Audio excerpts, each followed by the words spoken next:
Today, in a world where trillions of dollars flow across borders at the tap of a button, a complex and often unseen game is being played. These digital rivers of capital surge and recede, shaping economies and influencing the lives of billions. A dangerous economic game unfolds beneath the surface: currency manipulation. It's a high-stakes contest where nations vie for economic advantage, often employing tactics that remain hidden from the public eye. Countries subtly rig the value of their currencies to gain a global trade edge, influencing the prices of goods and services in international markets. This can involve a range of strategies, from direct intervention to more nuanced policy adjustments, unchecked and largely unpunished.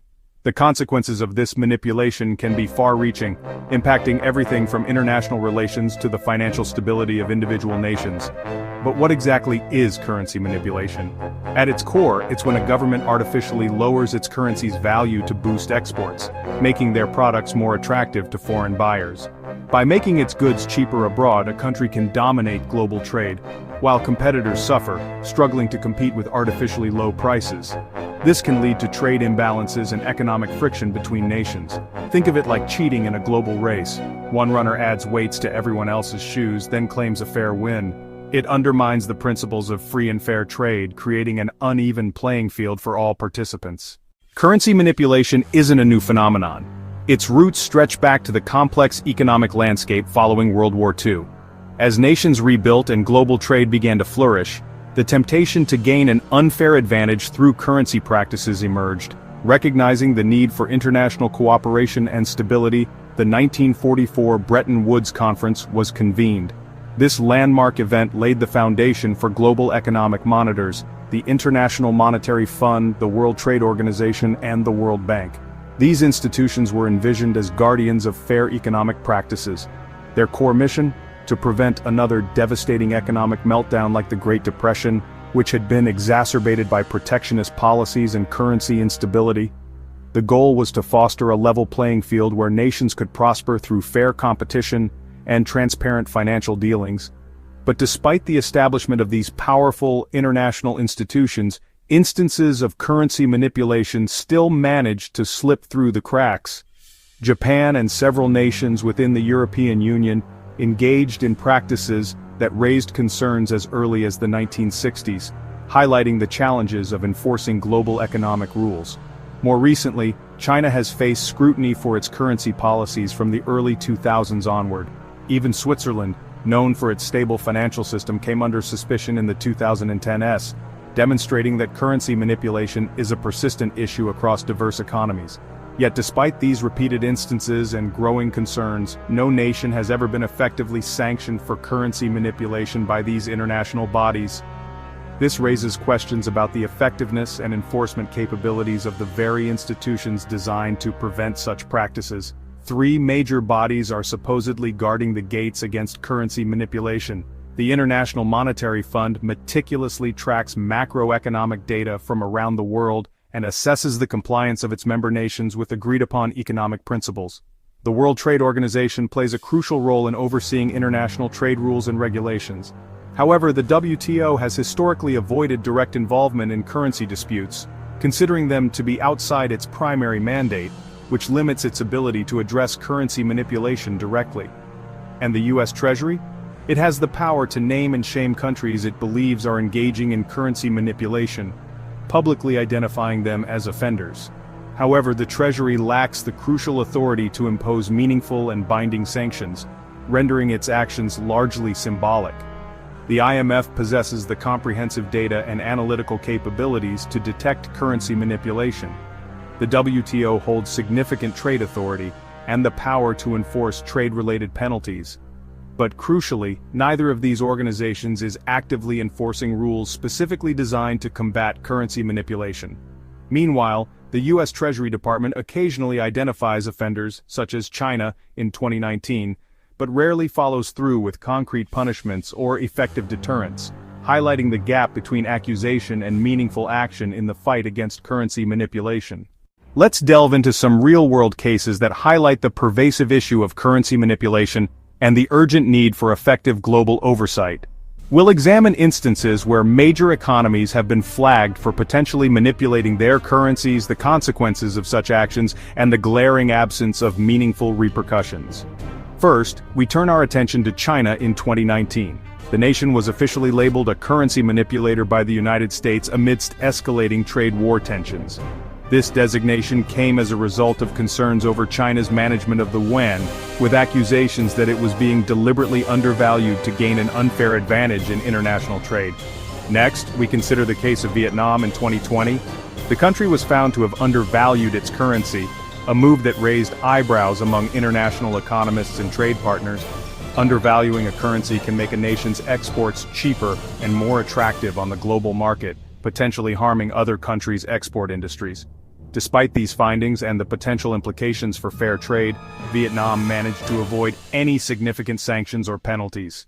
This lack of consequences underscores a critical weakness in the current global system for monitoring and addressing currency manipulation. Then there's Switzerland in 2021. The Swiss National Bank was cited for excessive intervention in foreign exchange markets. Currency intervention involves a central bank buying or selling its own currency to influence its value. While intervention isn't inherently problematic, excessive intervention can distort currency values and create an uneven playing field for international trade. The fact that Switzerland, a nation known for its financial stability and neutrality, was flagged for such activity further illustrates the widespread nature of this issue. In each of these cases, we see economic giants engaging in practices that distort the market. The result?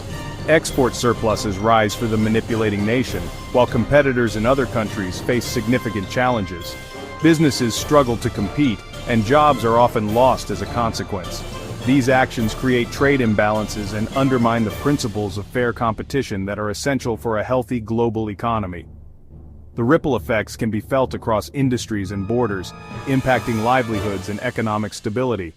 Yet, despite the clear evidence of manipulation and its detrimental effects, the global agencies responsible for maintaining economic stability stayed silent.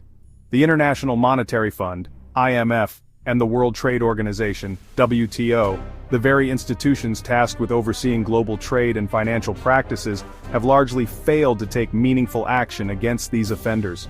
This inaction raises serious questions about the effectiveness of the current system and the commitment of these organizations to upholding fair trade practices.